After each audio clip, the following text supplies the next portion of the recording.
Hola muchachos, ¿me escuchan? Sí, profe. Bueno, Sí, yo.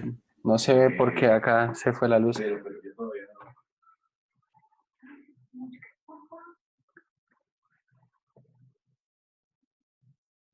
Bueno, vamos a ver si bueno, no sé si alcanzaron a ver que me había reconectado y se volvió a ir la luz. Esperemos a ver que no se vaya ahorita. Y si no, me toca ponerle datos al computador y trabajar con él, con los datos. Pues esperemos a ver. Bueno, continuamos entonces con el ejercicio que estábamos revisando.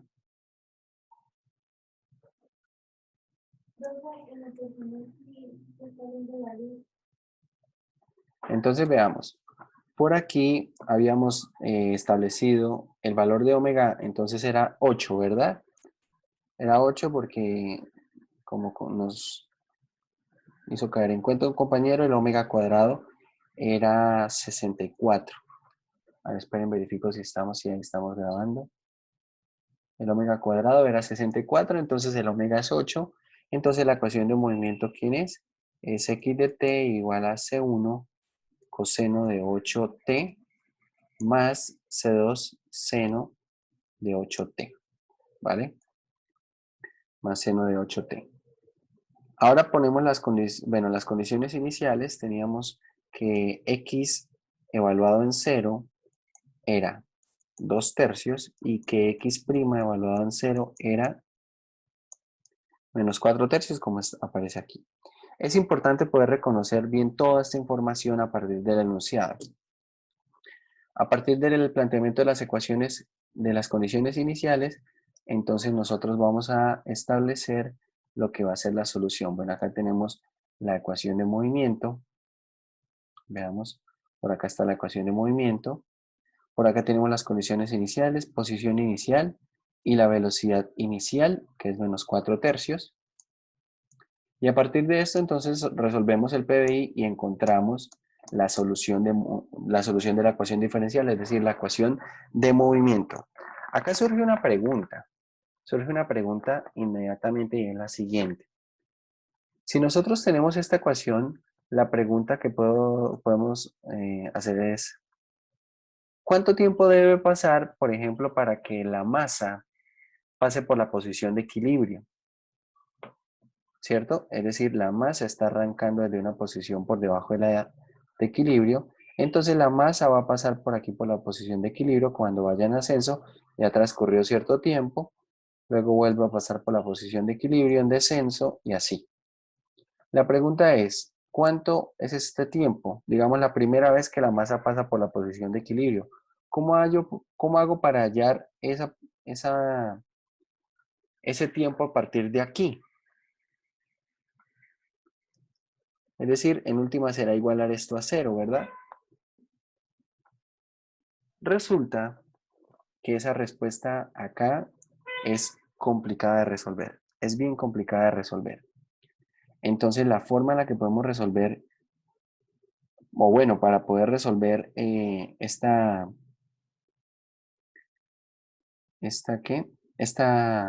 pregunta, lo que debemos hacer es precisamente establecer una forma alternativa para la ecuación de movimiento. Esta forma alternativa va a tener esta presentación, muchachos. Resulta que si yo tengo una ecuación de la forma x de t igual a c1 coseno de omega t más c2 seno de omega t, todo esto lo voy a poder escribir. Las constantes, ¿cuáles constantes? Las de acá. Bueno, estas no las hicimos. Estas ¿de dónde se sacan estas constantes?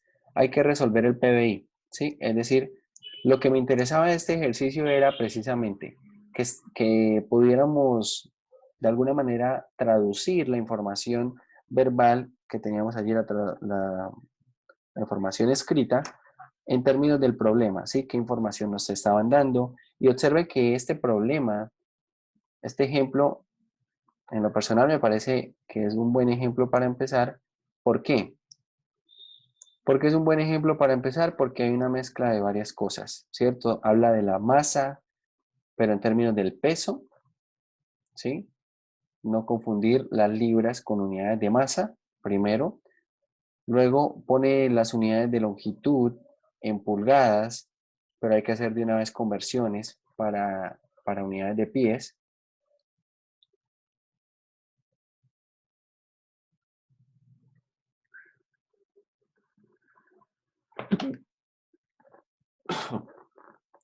Perdón, para unidades de pies, entonces hay varias cosas que hacer aquí.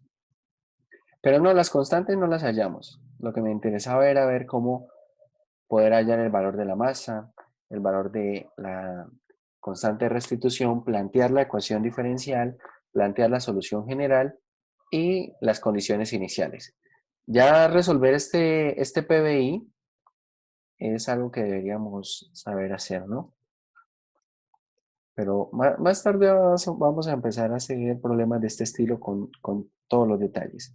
Lo que quería con este ejemplo, entre otras cosas también, era poder llegar a esta ecuación de movimiento. Y a partir de esta ecuación de movimiento plantear una pregunta como la que hicimos. ¿Cómo saber cuándo esta posición pasa, o bueno, cuándo la masa pasa por la posición de equilibrio?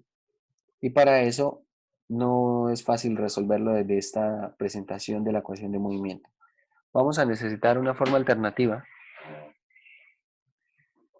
Vamos a necesitar una forma alternativa y esta forma alternativa será una que tenga esta presentación. Acá entonces vamos a necesitar identificar dos datos. Este dato A, que se va a conocer como la amplitud del movimiento, y esa amplitud básicamente va a determinar cuál es la elongación y la compresión máxima del resorte. Ya vamos a volver a lo que será el dibujo más abajo, vamos a volver a mirar el dibujo y vamos a poder establecer cuánto, bueno, cómo se encuentra la amplitud o cómo se representa la amplitud en esa gráfica. Lo otro que vamos a necesitar averiguar, porque bueno, el omega ya lo conocemos, lo otro que vamos a necesitar averiguar es phi, donde phi se conoce como el ángulo de fase. Ese phi se conoce como el ángulo de fase. Entonces, acá en esto que llevábamos, tenemos la ecuación de movimiento, ¿verdad? A partir de la ecuación de movimiento, vamos a establecer una forma alternativa.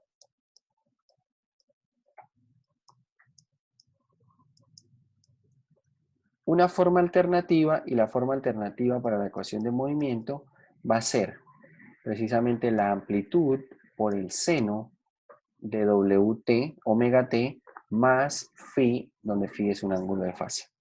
Entonces, el valor de A, que se conoce como la amplitud,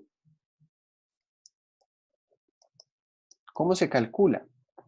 Entonces, el valor de la amplitud, hay que tener en cuenta que la forma alternativa solo se puede hallar si ya hallamos primero lo que es la solución general, ¿ok? Porque la amplitud será precisamente la raíz cuadrada de C1 al cuadrado más C2 al cuadrado, es decir, de la suma de los cuadrados de esas constantes.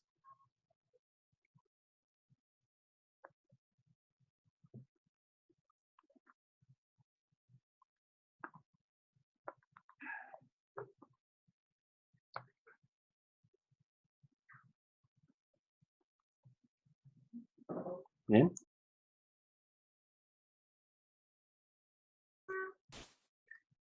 Vale. Esa será la amplitud. Así se calcula la amplitud. Para el ángulo de fase, entonces ángulo de fase, ahí hay que tener un poco más de cuidado. Entonces, primero vamos a recordar un poco cómo se hallaban los ángulos dependiendo de cómo se ubicaba un vector en el plano cartesiano. Entonces, por ejemplo, ya volvemos acá al tema del ángulo de fase. Esto lo tuvieron que haber estudiado en el curso de álgebra lineal, tuvieron que haberlo vuelto a ver de alguna manera en el curso de cálculo 2, posiblemente en el curso de cálculo 2, y muy posiblemente en el curso de cálculo 3, cómo hallar ángulos, porque cuando uno, por ejemplo, hacía coordenadas esféricas, tenía que ver cómo hallar los ángulos dependiendo de, no sé, suponga que tenemos que poner a rotar, no sé, este sólido con respecto al eje Y, esta región con respecto al eje Y, esto va a generar un sólido, ¿cierto? Y si queremos hallar el volumen de ese sólido, será fácil por coordenadas esféricas, pero necesitamos averiguar este ángulo y este ángulo de aquí. Algunos ángulos acá van a ser fáciles de calcular, pero quiero que repasemos cómo calcular estos ángulos, porque el ángulo de fase también será algo delicado para poder plantear la forma alternativa. Entonces, primer caso, ¿qué pasa si el vector, o como tal el punto, podríamos pensarlo así, se encuentra en el primer cuadrante? ¿Cómo hallan este ángulo?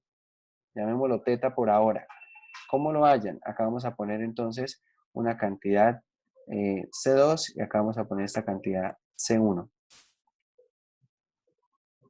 Tangente inversa de C2 sobre C1. Tangente inversa de C2 sobre C1.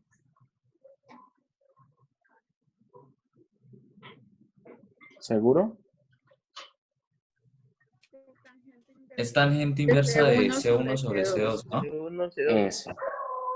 Entonces, para teta, teta sería, entonces acá, primer cuadrante, ¿cierto? En el primer cuadrante, teta sería la tangente inversa, en este caso de C1 sobre C2, ¿vale? Bien, eso para el primer cuadrante. Resulta que en el primer cuadrante yo lo puedo calcular con tangente inversa, con coseno inverso o con seno inverso.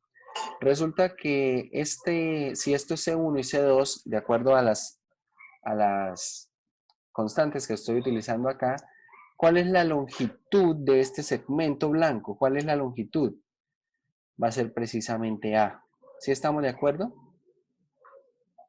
Porque observen, si yo tomo acá y completo el triángulo rectángulo, los catetos son C1 y C2. Y la suma de los catetos al cuadrado en raíz cuadrada va a ser la hipotenusa, ¿vale? Es decir, que la hipotenusa será A. Entonces, puedo hacerlo así, con tangente inversa, o puedo hacerlo, por ejemplo, con seno inverso. Y si uso seno inverso, ¿cómo quedaría?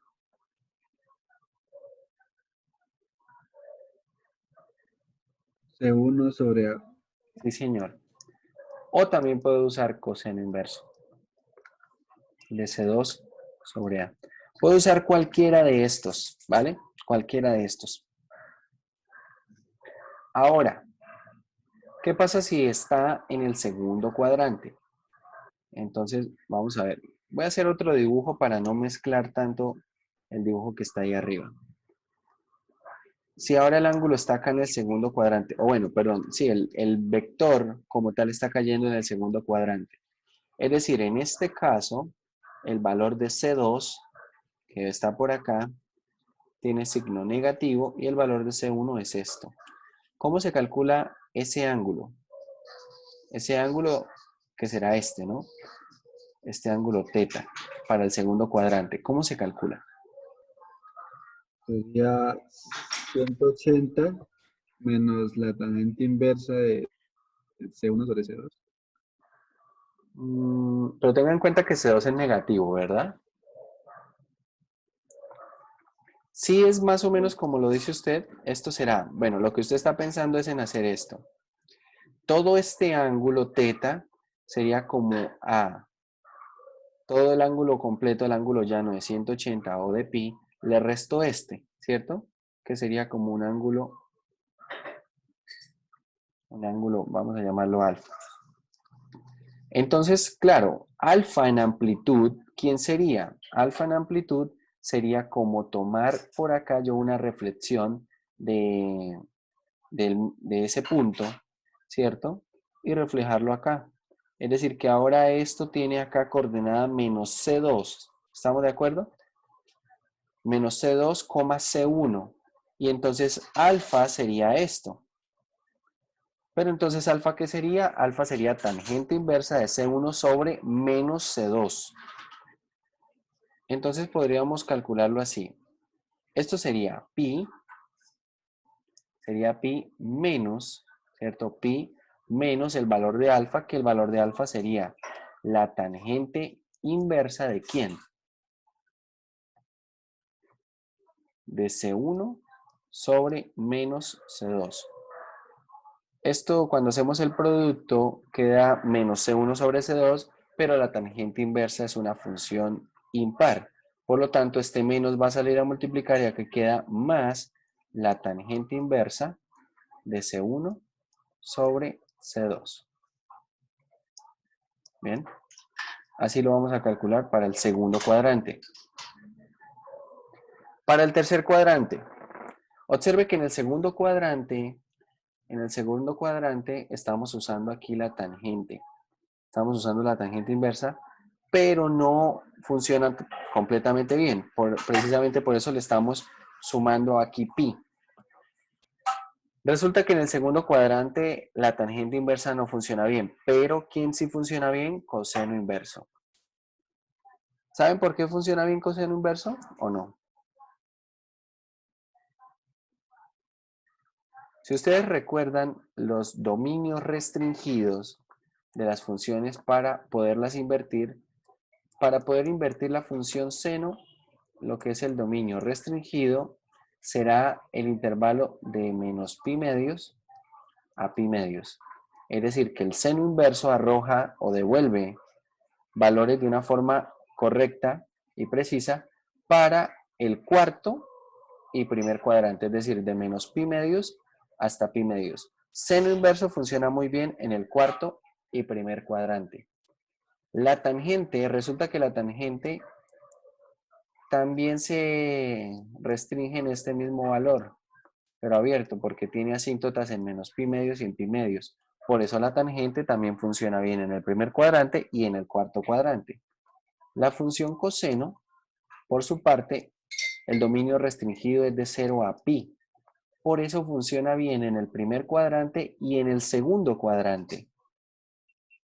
Por eso para lo de antes, yo lo puedo calcular con estas tres, porque las tres funcionan bien en el primer cuadrante. Las tres funcionan bien en el primer cuadrante. A ver, ¿a qué me refiero yo que... a ver, vamos a aclarar esto. ¿A qué me refiero al decir que funcionan bien? Pensemos en lo siguiente. Hemos dicho que la función seno está acotada, bueno, si tomo entre menos pi medios y pi medios, va a funcionar bien y coseno hasta pi, ¿verdad? Es decir, que por ejemplo, si yo tomo por aquí un valor, este valor va a ser 7 pi medios, ¿vale? Va a ser 7 pi medios. Entonces quiero que calculen seno inverso, miren ahí en su calculadora, seno inverso de 7 pi medios. ¿Cuánto da? Calculadora en radianes.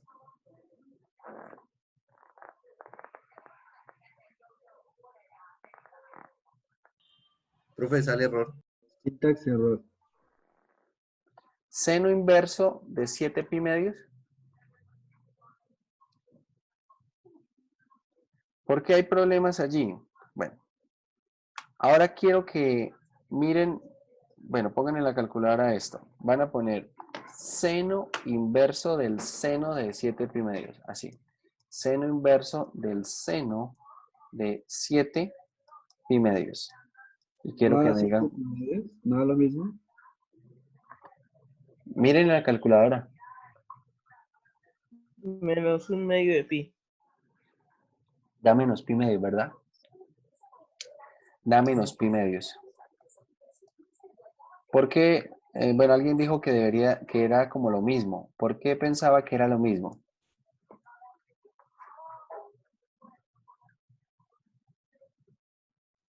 No, es que estaba confundido con algo que vemos en cálculo 2 sobre eso, pero no, ya caí en cuenta. Hay que tener en cuenta que hay una propiedad que es verdad con funciones inversas. Resulta que la composición de la inversa con una función evaluada en x, esto es el mismo valor de x. Pero tengan en cuenta que, claro, esto va a ser verdad. Esto, acá es donde yo digo que funciona bien. Porque si usted hace seno inverso del seno, por ejemplo, de pi cuartos, miren en la calculadora que con seguridad esto da pi cuartos. Verifíquenlo y me dicen si es así. Sí. Entonces, aquí es donde digo que funciona bien. Si yo este valor que está acá dentro del seno, le doy un valor entre menos pi medios y pi medios, él me devuelve el mismo. Me devuelve el mismo valor que le asigne. Ahí es donde digo yo que funciona bien entre menos pi medios y pi medios. Por eso digo que devuelve valores de una forma correcta entre menos pi medios y pi medios. Vale. Pero si yo le doy un valor por fuera de ese rango, él me va a devolver algo. Pero lo que me va a devolver sigue viviendo entre menos pi medios y pi medios. Sigue viviendo allí. De hecho, a ver, voy a hacer aquí una pequeña gráfica en GeoGebra para que veamos cómo está funcionando esto de las funciones inversas. Vamos a poner y igual a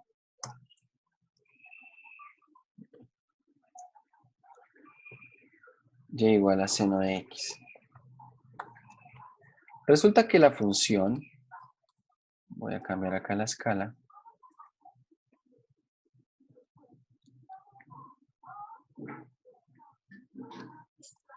en el eje x, la distancia de a pi medios. Ahí está. ¿Qué es lo que hace esta función? Entonces, a ver, cuando yo calculo, por ejemplo, seno de un número real, lo que hace la función seno es llevarlo a esta altura, ¿vale? Llevarlo a esta altura. Y el valor que arroja es esta altura. ¿Ok?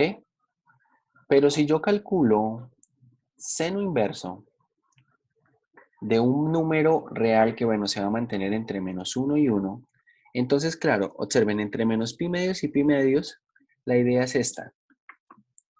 Si yo le doy un número entre menos 1 y 1, que es el dominio de seno inverso, por ejemplo, doy este número, ¿qué es lo que hace seno inverso? Va y busca aquí donde corta la gráfica y me devuelve este valor. Me devuelve ese valor. Entonces, cuando yo calculo, observe, cuando yo calculo el seno de x para cualquier valor, por ejemplo, acá entre 2pi y 5pi medios, él me arroja esta altura, ¿verdad? Él me arroja esta altura. Entonces, esta altura la voy a proyectar aquí, mírenlo acá, la voy a proyectar aquí sobre el eje Y. Y cuando a esto yo le aplico seno inverso, ¿qué es lo que hace el seno inverso? Él retoma este valor y va a buscar la curva, pero solamente en el intervalo de menos pi medios a pi medios. Y lo devuelve. Él devuelve ese valor, pero observe que no me devolvió este valor rojo. Me devolvió un valor en el intervalo de menos pi medios a pi medios. Entonces, para que la función seno inverso devuelva valores correctamente, bueno, idénticamente, vamos a decirlo así, devuelva los valores idénticamente que están aquí, deben ser valores que están en el intervalo de menos pi medios a pi medios. Por eso la función seno inverso trabaja bien en el primer y segundo cuadrante. De forma totalmente análoga va a ocurrir con la función coseno inverso. Va a ocurrir con la función coseno inverso. Por eso cuando uno, por ejemplo, tiene preguntas como esta, seno de x es igual a 0. ¿Cuáles son las soluciones a esa ecuación, muchachos? Si uno solamente hace que x sea seno inverso de 0,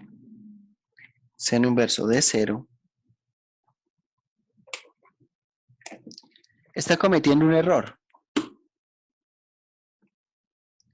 ¿Por qué?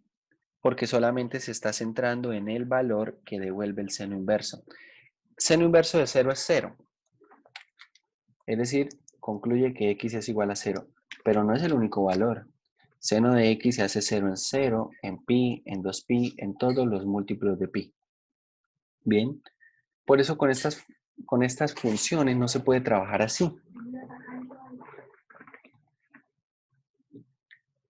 Por eso no se puede trabajar de esa manera. Bien. Entonces, la función coseno inverso trabaja, esperen aquí, la función coseno inverso trabaja bien. Disculpen, aquí voy a mirar algo. Ya.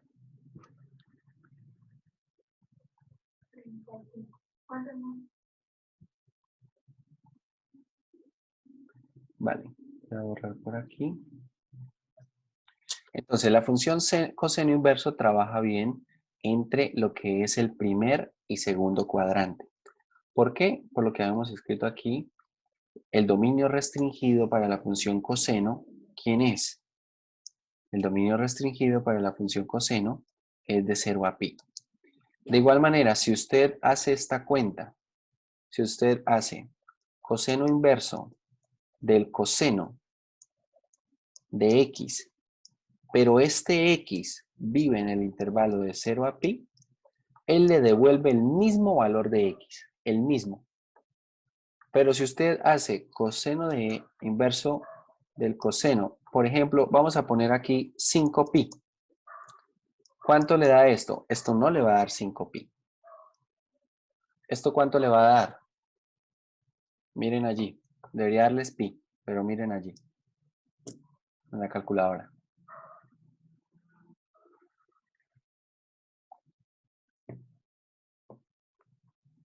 ¿Cuánto les da, muchachos? Pi. Da pi, ¿cierto?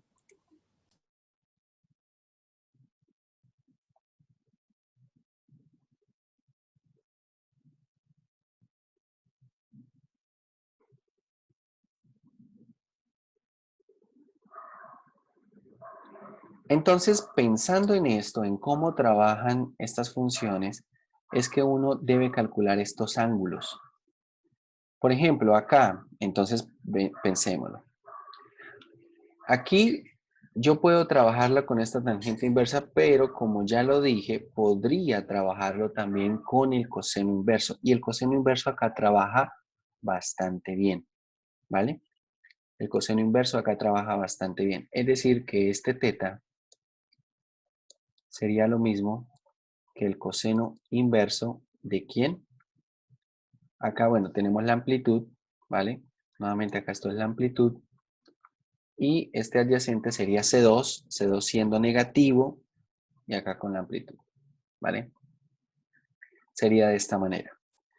Vale, no me interesa, a mí, vamos a decirlo así, no me importa mucho cómo lo calcule, si usa una u otra función. Lo que sí me interesa es que lo calcule bien. Una forma sencilla, muchachos, en la que podemos nosotros trabajar sin pensar de pronto tanto en dónde está bien definida cada función, es trasladar todo al primer cuadrante. Si yo soy capaz de trasladar todo al primer cuadrante, entonces no tengo ningún problema, porque en el primer cuadrante puedo trabajar con cosas conocidas, con seno inverso, con coseno inverso, ¿bien? ¿Qué es trasladar al primer cuadrante? Bueno, lo que hicimos hace un momento. Tengo este ángulo, entonces este ángulo alfa que está aquí, yo lo voy a reflejar acá como este ángulo alfa, ¿bien? Y si calculo la información para este ángulo alfa, como dijo el compañero, esto será pi menos ese valor de alfa, ¿cierto?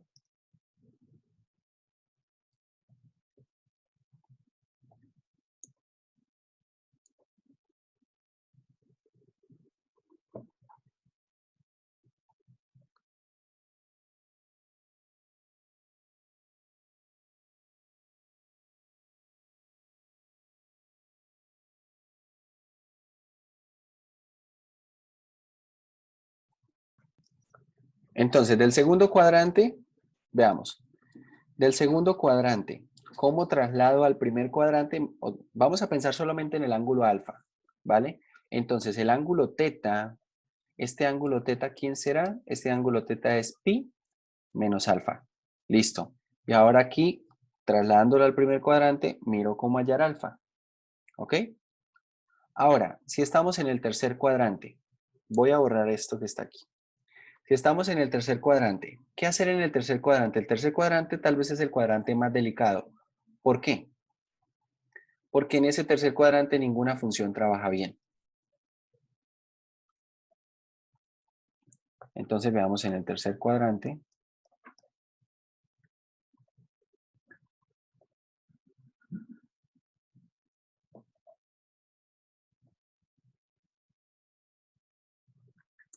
En ese tercer cuadrante, algo que ahorita lo vamos a poner allí, el valor de phi, ese valor de phi, muchachos, debe vivir entre menos pi, a ver aquí, entre menos pi y pi.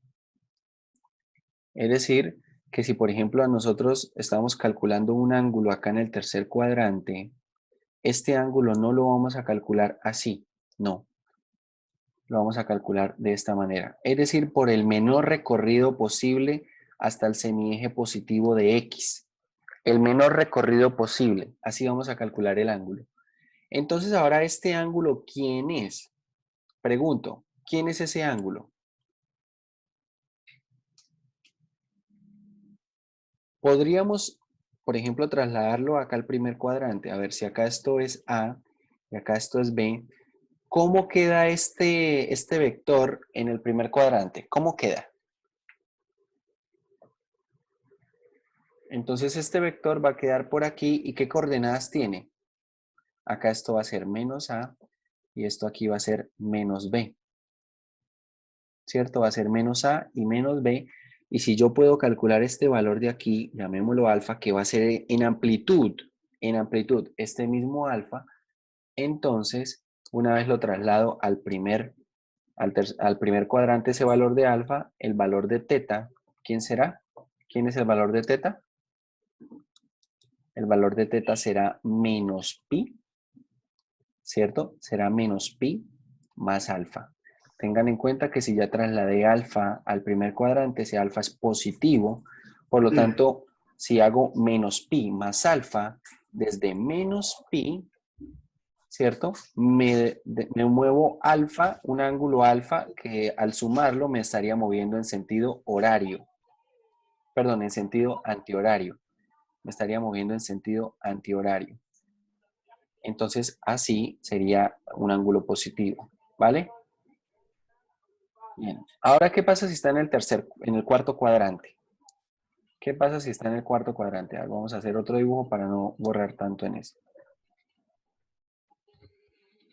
En el cuarto cuadrante, si tenemos acá un ángulo que tiene acá coordenadas A, B, entonces en el cuarto cuadrante, si yo quiero desplazarlo, mi valor de teta será este que está aquí. Esto será teta, este ángulo acá. Entonces, si yo lo reflejo con respecto al eje X y queda aquí ahora en el primer cuadrante, entonces tiene coordenadas A, menos B. Y esto va a ser en amplitud, va a ser el mismo ángulo teta, pero a ver, voy a escribirlo como un alfa, ¿vale? Porque el teta tiene esta dirección, ¿verdad? Va hacia abajo, y en cambio el alfa se está midiendo de manera positiva. Entonces, en el cuarto cuadrante, el valor de teta, ¿quién será? El valor de teta va a ser simplemente menos alfa. Si puedo trasladar todo al primer cuadrante, como les digo, puedo calcularlo sin mayor problema. Acá estamos haciendo más o menos un repaso de cómo podemos calcular estos ángulos. Ya está en cada uno de ustedes cómo lo entienda de una forma más sencilla, cómo calcular cada uno de estos ángulos, ¿vale? Y esto va a ser bien importante para poder calcular nuestro ángulo de fase. Vamos a volver por aquí. Nuestro ángulo de fase phi. Hay que tener en cuenta, voy a poner aquí entre paréntesis, phi es un ángulo que vive entre menos pi y pi. Es un ángulo que vive entre menos pi y pi. Así lo vamos a considerar nosotros. ¿Ok? Entonces, este ángulo de fase, a ver acá en el texto, ponen algunos casos, pero la verdad acá hay que tener cuidado cómo se calcula este ángulo de fase dependiendo de, acá bueno, como dice, esta relación que se tiene aquí, esto que se tiene aquí es cuando C1 es positivo y C2 es positivo. Es decir, esto que se establece acá es cuando ambos son positivos. Es decir, no hay que considerar que esto funciona en cualquier cuadrante. No. ¿Vale? Hay que hacer esa advertencia cuando se está leyendo el texto. Entonces vamos a ver para el caso que teníamos. Antes ya habíamos visto, bueno, se tenía esta ecuación de movimiento. Ahora la pregunta es, ¿quién es la amplitud y quién es el ángulo de fase? Entonces, a ver, vamos a calcular para esta ecuación de movimiento. El ejercicio será entonces tomar esta ecuación de movimiento y llevarlo a forma alternativa. Entonces, primero, la amplitud, ¿quién es? Es la raíz cuadrada de 2/3 al cuadrado más menos 1/6 al cuadrado. Quiero que miren en su calculadora cuánto da esto.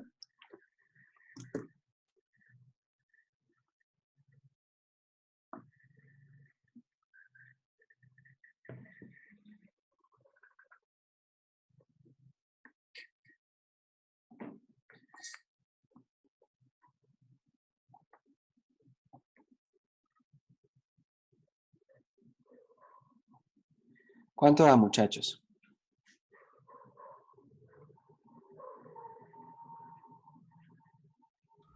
Raíz de 17. 0.68. 71. 0.6, bueno. Pero tiene una forma en raíz, Sí, raíz 17 sobre el 6. o sea, a ver, así, raíz de 17, todo sobre 6, ¿así? Así. Sí, profe. Listo. Ahora vamos a hallar el ángulo de fase. Mucha atención. Sí. Hay que tener en cuenta nosotros cómo estamos poniendo acá, bueno, el C1, observe que C1 es quien acompaña a nuestra función coseno y el C2 es quien acompaña a nuestra función seno, ¿verdad? Entonces, hay que considerar aquí precisamente cómo se forma ese punto. Entonces, veamos. Para este caso, el punto se va a considerar como un punto con coordenadas C2, C1. Bien, vamos a ver el punto, por ejemplo acá, vamos a anticipar, observen acá recupera el C1, obtiene el C2, y si ustedes observan el punto con coordenadas C2, C1, ¿en qué cuadrante se encuentra? ¿En qué cuadrante se encuentra? Mire que C2 es negativo y C1 es positivo. Si C2 es negativo y C1 es positivo, ¿eso en qué cuadrante se encuentra, muchachos? ¿En el segundo? En el segundo cuadrante. Entonces, vamos a ir aquí al tablero. Entonces, para este ejercicio, a ver, para este ejercicio, bueno, acá toda esta parte es de comentarios. Entonces, para este ejercicio, vamos a transcribirlo acá, x de t es igual a 2/3, bueno, del coseno de 8t menos 1/6 del seno de 8t. Ya obtuvimos la amplitud es raíz de 17/6, ¿verdad?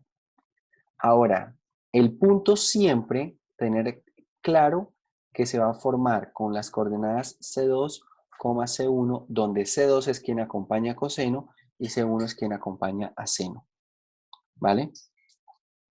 C2, C1. Es decir, en la ecuación general, no recuerdo si la escribimos, creo que la escribimos fue como C1 coseno, entonces si quieren escriban así. Cambien allí en esa forma en la que escribimos y escriban de una vez C2 coseno de WT más C1 seno de WT. C2 será quien acompaña coseno y C1 quien acompaña seno. Si tenemos esto y lo manejamos siempre así, evitamos cometer errores cuando hacemos la cuenta del cálculo del ángulo de fase. ¿Por qué? Porque no será lo mismo intercambiar estas dos coordenadas. Si yo intercambio estas dos coordenadas, entonces el punto ya no me da en el segundo cuadrante, sino en qué cuadrante. Si C1 es positivo y C2 es negativo, esto ahora estará en el cuarto cuadrante y el ángulo será diferente, ¿vale? Entonces, el punto en concreto que voy a ubicar será... no, mentira, sí está como la habíamos hecho antes, perdón. C2 es el que acompaña a seno y C1 el que acompaña a coseno. ¿Cierto? Porque acá tenemos que esto está en el segundo cuadrante, es decir, C2 es negativo, este es menos un sexto, coma 2/3. Así. ¿No? Entonces, como lo habíamos escrito, estaba bien. Solo que hay que tener en cuenta esto, ¿no? El punto es con coordenadas C2, C1. Entonces, si ahora yo tengo este punto y este punto lo ubico acá en el segundo cuadrante, ¿cierto? Acá tenemos menos un sexto y acá tenemos 2/3. La pregunta es cómo hallar este ángulo de fase, este ángulo que está acá, teta. Entonces, podemos hacerlo de la siguiente manera. Podemos trasladarlo, como les digo,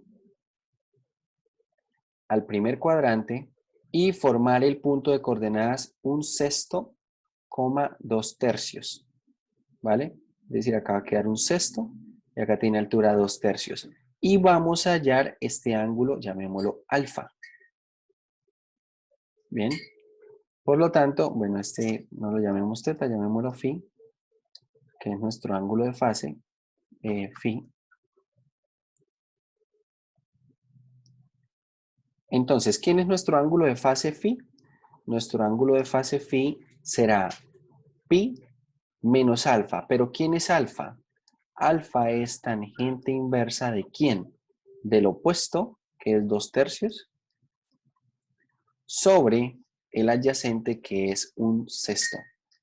Entonces quiero que hagan las cuentas de cuánto da esto.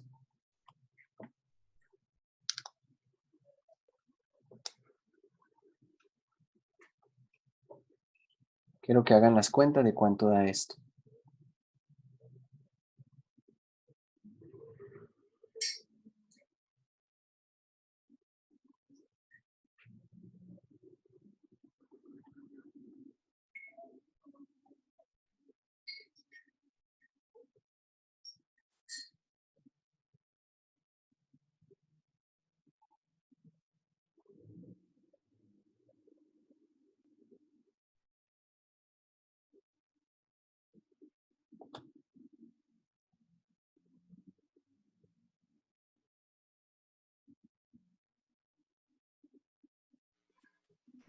En radianes me da 1.81, bro. 1.81. Vale. 1.81, ¿algún decimal más, por favor? 57. 1.815. Vamos a dejarlo así. Entonces, en virtud de esto, a ver si las cuentas están bien, nuestra forma alternativa para la ecuación de movimiento será la amplitud, que es raíz de 17 sextos, raíz de 17 sextos, por el seno del omega que nos había dado 8, ¿cierto? 8t y más el ángulo de fase que es 1.815, ¿vale? Más ese ángulo de fase. Ahora, sí podemos responder preguntas como ¿cuál es el primer tiempo en el cual la masa pasa por la posición de equilibrio? Bien, bueno, vamos a mirar si las cuentas están igual aquí. Bueno, eso, ahí está, la amplitud, raíz de 17 sextos y el ángulo de fase es aproximadamente 1.816 aproximadamente. Bien, entonces, como les digo, si por ejemplo ahora la pregunta es, vamos a hacer aquí 3 preguntas. Vamos a hacer 3 preguntas con respecto a esto. Primera pregunta. Entonces, tiempo en que la masa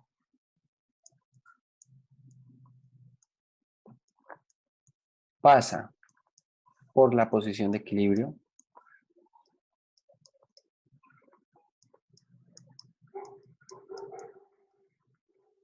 Por primera vez. Por primera vez. Segundo, tiempo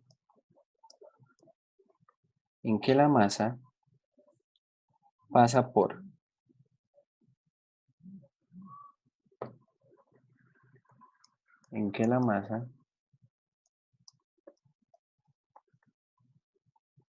pasa por la posición X igual a 0.3. Y tercero, tiempo en que la masa, bueno, vamos a poner tiempo en el anterior, tiempo en el que la masa pasa por la posición 0,3 por tercera vez. Y en este último tiempo en el que la masa pasa por la posición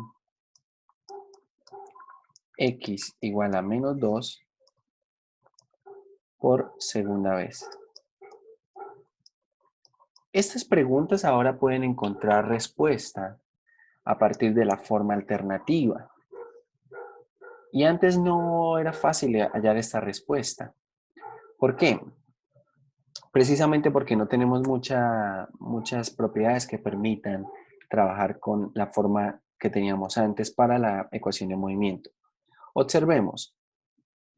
Preguntar el tiempo en el que la masa pasa por la posición de equilibrio por primera vez quiere decir cuánto tiempo le toma a la masa para que la posición sea cero, ¿cierto? El desplazamiento sea cero. Es decir, que aquí la primera pregunta, veamos, solución a la primera pregunta, necesitamos averiguar x de t cuando da cero. Esto da cero para qué valor de t. Entonces, mucha atención. Acá vamos a igualar esto a cero, entonces esto va a ser 0 igual a la raíz de 17 sextos por el seno de ¿quién? De el omega, que es 8t, más 1.815, es lo que obtuvimos nosotros, ¿verdad? Entonces, ¿cuándo esto se hace cero? Esto se hace cero cuando la función, esta parte del seno se hace cero, ¿verdad? ¿Cuándo seno se hace cero, muchachos?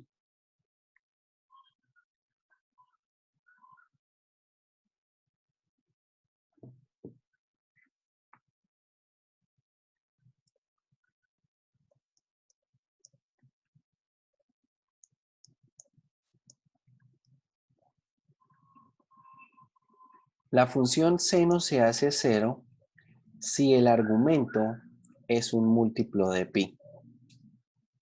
Si el argumento es un múltiplo de pi, acá donde n es un entero.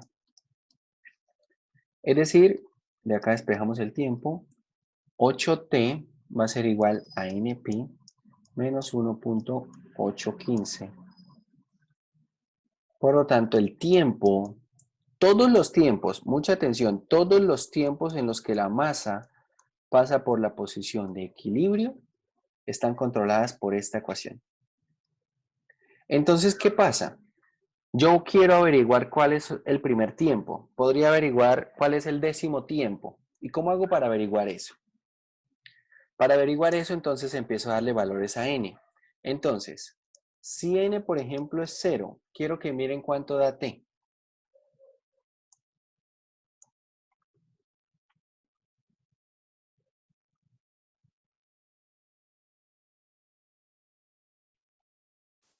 ¿Cuánto da t si n vale 0?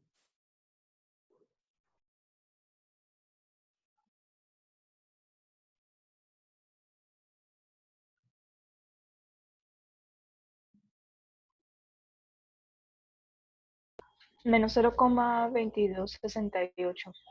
Es negativo, ¿verdad? Sí, señor. Entonces, en este caso el tiempo es negativo, este tiempo no me interesa. Entonces, si n vale 1, ¿cuánto da todo esto?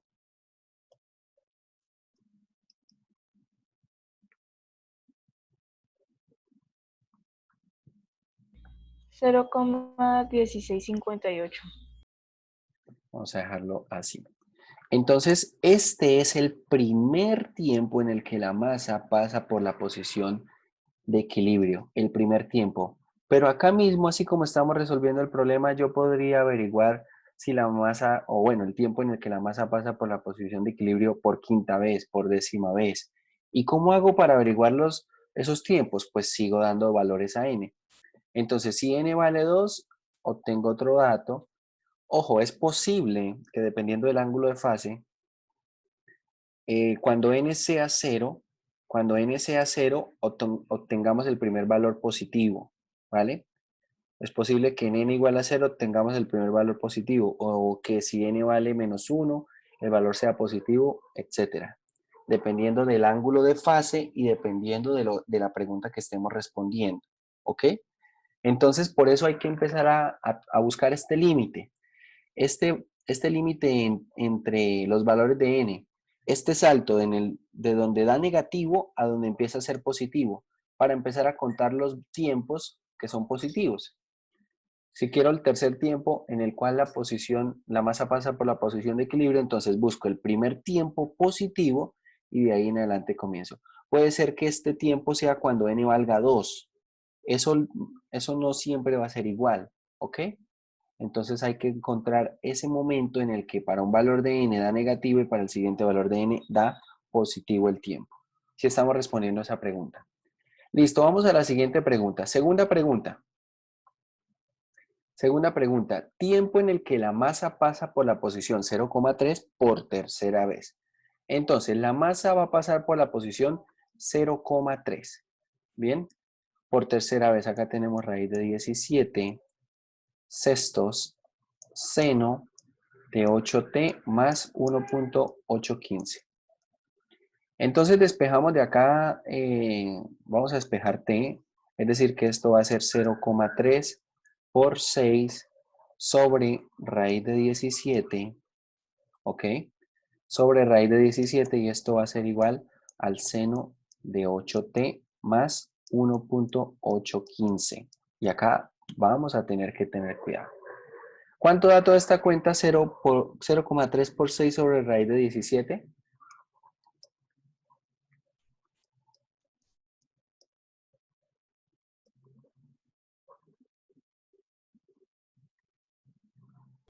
Nueve raíz de 17 sobre 85. 9 raíz de 17 sobre 85. Listo.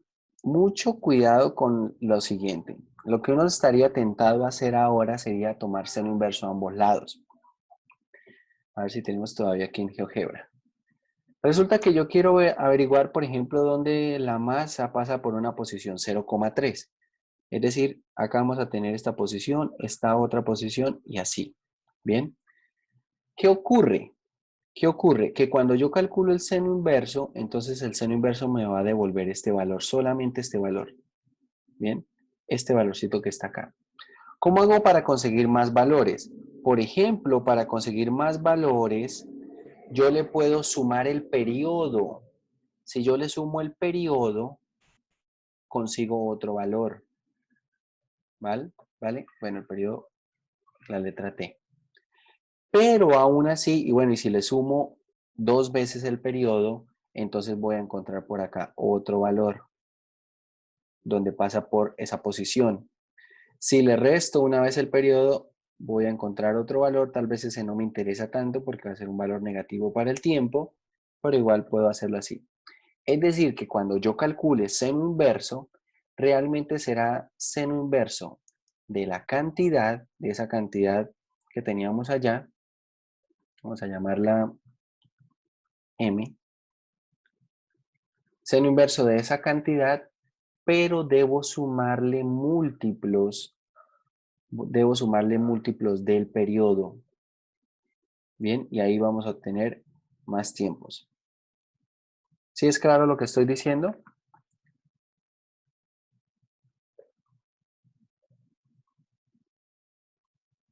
¿O no? Profe, ¿podría volverme a explicar? Vale. Entonces, a ver, quiero que hagamos esta cuenta. Quiero que calculen seno inverso y acá voy a establecer 8t más 1.815. Y acá esto va a ser seno inverso de 9 raíz de 17,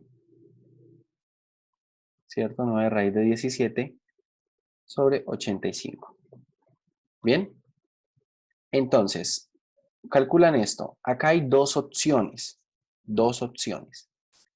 Primera opción, voy a trabajar esto así. Despejemos usted de acá, muchachos. ¿Cuánto es aproximadamente seno inverso de esto? 0,4517. Listo, espérame entonces. 0,4517. A esto voy a pasar a restar el 1.815 y voy a pasar a dividir el 8, ¿vale? Y tengo un tiempo. ¿Cuánto da toda esta cuenta? Quiero que me den el valor de toda esta cuenta. Menos 0,17. Menos 0,17. Bueno, ahí tenemos un primer como problema y es que el tiempo está dando negativo, ¿no? Entonces, ¿qué es este tiempo negativo que me está dando a mí? Cuando miramos la gráfica, lo que les decía, cuando yo calculo ese seno inverso, como bueno, no es precisamente una función seno lo que vamos a tener allá, ¿cierto? Es una transformación. A ver, si quieren vamos a transformar esto. Regálenme los datos. La amplitud, teníamos que esto era raíz de 17, ¿cierto? SQ, RT de 17 sobre 6, ¿verdad? Sobre 6. Y acá dentro de la función seno, tenemos que esto es seno de ¿qué? De 8, de 8x más 1.815, si no estoy mal. A ver, si estoy mal, me corrigen, por favor. Entonces, observe. A ver, voy a volver a cambiar acá la escala. Vamos a poner aquí eje X, acá la distancia de 1. Listo, ahí tenemos otra vez la escala. Entonces, lo que yo quiero es la primera vez que esto pasa por la posición 0,3. Bueno, 0,3 estará por acá y lo que me está arrojando esa cuenta que hicimos fue este tiempo. Bien, esto es una función periódica. ¿Qué quiere decir? Que si, por ejemplo, yo por acá para un valor, para este tiempo, llamemos este t sub 0, a este t sub 0 le sumo el periodo, ¿dónde me voy a ubicar? Me voy a ubicar precisamente como por aquí. Esto va a ser el periodo. Y con este periodo, cuando yo calculo este tiempo, en este tiempo, bueno, más o menos en este tiempo, también me va a dar la misma altura. Si yo le sumo otra vez el periodo, entonces otra vez me da la misma altura. Verifiquemos esto. Vamos a mirar aquí entonces en la gráfica, a ver, perdón, en las cuentas. ¿Cuánto es el periodo para nuestro problema? ¿Me recuerdan cómo se calcula el periodo? El periodo es ¿quién? Es 2pi sobre omega, ¿verdad? Y omega es 8, es decir, el periodo es ¿de cuánto? De pi cuartos. Entonces, a este tiempo, menos 0,17, quiero que le sumen el periodo. Quiero que le sumen pi cuartos. ¿Qué les da? Aproximadamente. 0.615. Entonces, si a esto yo le sumo pi cuartos, a ver, vamos a ponerlo por acá, a 0, menos 0,117 le sumo pi cuartos. ¿Cuánto da? Perdón, otra vez, por favor. 0.615. 615, vale. Entonces, a ver, vamos a mirar acá en la gráfica en GeoGebra. Y voy a ubicar la recta X igual a 0.615. Aquí está. Y el que nos había dado antes era, el tiempo era menos 0, ¿qué? 17. Sí, señor. Ahí está. Si ustedes observan, ambas rectas van a cortar a la gráfica bueno, no, tal vez no exactamente, pero sí de una manera aproximada, ambas rectas van a cortar a la gráfica en, en un punto que tiene la misma segunda componente. A ver, la segunda componente, esto es 0,3, acá lo vemos, ¿cierto? Veámoslo acá en esta parte de GeoGebra. Ahí estarán apareciendo los puntos. Voy a hallar el punto de corte entre esta otra recta vertical y la curva. ¿Cuánto da? 0,62 puntos, perdón, 0,3. Bien, es decir, para este tiempo 0,62, bueno, que acá el GeoGebra lo está aproximando, también tenemos la altura 0,3. Tenemos también la altura 0,3. Si lo observan, ¿qué es lo que quería yo? Tenemos otra vez la altura 0,3. Es decir, que si yo al tiempo que hallé, mucha atención, al tiempo que hallé simplemente despejando esto, le sumo múltiplos del periodo, realmente voy a obtener todos los tiempos. Un múltiplo del periodo, en este caso el periodo de pi cuartos. Acá tengo un montón de tiempos y todos estos tiempos van a ser valores para los cuales la masa pasa por la posición 0,3. Pero mucha atención, por eso les digo que acá hay que tener mucho cuidado, porque no son los únicos tiempos. Si yo vuelvo y le sumo, ojo, si vuelvo y le sumo el periodo, entonces al sumarle otra vez el periodo, ahora me da este tiempo de aquí. Le sumo otra vez el periodo, me da este tiempo de aquí. Es decir, si sumo múltiplos del periodo, me van a dar estos valores, pero no son los únicos valores del tiempo por los cuales está pasando por la altura 0,3. ¿Sí estamos de acuerdo? ¿Qué valores se me están perdiendo? Este tiempo, este otro tiempo en rojo, este otro tiempo en rojo y así sucesivamente. ¿Sí ven que se me está perdiendo otro montón de tiempos? ¿Cómo hago para hallar esos otros tiempos?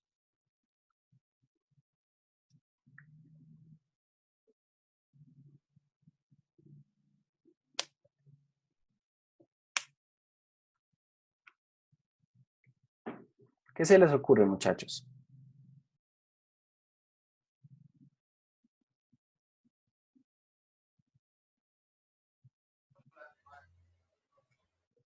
¿Cómo hago para hallar esos otros tiempos? Si yo puedo hallar uno de estos tiempos, otra vez le sumo el periodo y hallo otro montón de tiempos. Acá siempre en este tipo de problemas van a haber dos familias de tiempos. A ver qué se les ocurre por acá. Igualando el valor de D a la función. ¿Quién sería el valor de D?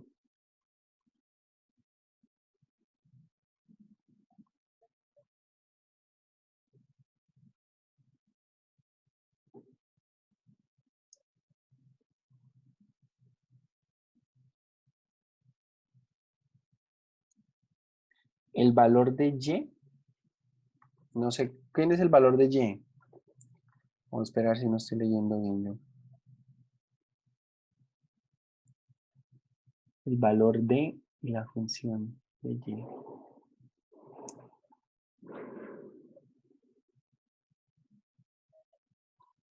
Evaluarla en 0,3. La función, no. Si la evalúo en 0,3, no me van a dar estos tiempos.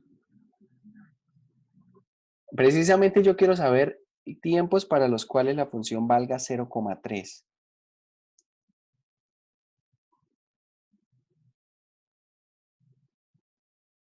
Quiero tiempos para los cuales la función vale 0,3. Entonces la verdad es que acá el análisis lo debo hacer. A ver, voy a ocultar un momento esta función. El análisis lo voy a hacer en la función seno inverso. ¿Por qué? A ver, voy a volver a hacer aquí esto. Y igual a la función seno de x. Simplemente a la función seno de x. ¿Por qué? Porque nos vamos a devolver a esta partecita donde despejamos. A esta. Resulta, por favor me dicen cuánto es aproximadamente 9 raíz de 17 sobre 85.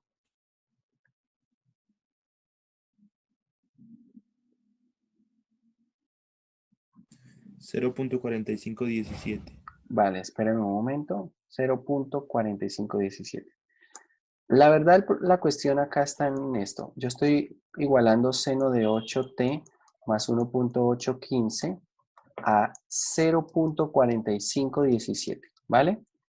Si yo despejo así simplemente, me dan unos tiempos, unos valores. Si vamos a GeoGebra, entonces ahora la pregunta es, ¿cuántos valores cortan la gráfica de la función seno? ¿En dónde? En 0.4517. Bueno, 0.4517 es esta altura y acá estamos encontrando este valor, ¿cierto? Claro, la función seno inverso solamente lo analiza en el intervalo de menos pi medios a pi medios, pero es que no son los únicos valores. El otro valor que me interesa es este valor. ¿Sí? Este otro de acá no me interesa, bueno, el que va a ocurrir por acá porque va a dar la misma información de este. Es decir, esto es como tener más el periodo, ¿vale? Entonces me interesa este otro valor. ¿Cómo hago para hallar este otro valor? Muy sencillo. Ese otro valor lo vamos a hallar de la siguiente manera. Si analizamos acá la función seno y cómo funciona el inverso, entonces voy a analizar dos resultados. Ojo, y esto se aplica para todos los problemas de este estilo. En lugar de hacer entonces esto igual al seno inverso, voy a hacer pi menos el seno inverso de esta cantidad. De 9 raíz de 17 sobre 85. ¿Por qué? ¿Por qué voy a hacer esto? Entonces, si analizamos la gráfica, por aquí tenemos pi. Por aquí tenemos pi. Y si hay un valor del argumento, del ángulo, que hace que el seno alcance esta altura, digamos este valor es x, ¿cuál es el otro valor de x que hace lo mismo? Está a la misma distancia, es decir, esto está a esta distancia. Pero esta distancia, ¿cuál será? O sea, bueno, esta distancia hasta aquí, ¿quién será? Hasta aquí, esto es pi menos x, ¿cierto? A pi, que es toda esta distancia hasta acá, le resto esta distancia a x y queda pi menos x. Este x antes era el seno inverso de ese 9 raíz de 17 sobre 85. Ahora, el otro valor será seno inverso, bueno, perdón, será ¿quién? Pi menos ese seno inverso. Y de ahí despejamos ese valor. Entonces, bueno, quiero que hagan eso y mañana continuamos. Ya son las 6. Hagan eso, muchachos. Entonces, quiero que calculen de esta manera también. Que lo calculen de esta manera, es decir, calculen los tiempos de esta forma. El valor de t, ¿quién será? Será pi menos el seno inverso de esta cantidad, 9 raíz de 17, 9 raíz de 17 sobre 85. Todo esto más 1.815 y todo esto dividido en 8. Y a esto le voy a sumar múltiplos del periodo otra vez. ¿Cierto? Otra vez múltiplos del periodo. Entonces van a calcular esto, toda esta cuenta les va a dar un número como este, como el menos 0,17 y le van a sumar múltiplos del periodo y con eso les va a dar otra familia de tiempos. Entonces, hagan esto y mañana retomamos aquí con este tablero y miramos entonces las familias de tiempos y qué pasa con cada uno de estos casos. ¿Bien? Bueno, hagan esa cuenta. Nos vemos mañana, muchachos. Eso sería entonces todo por hoy.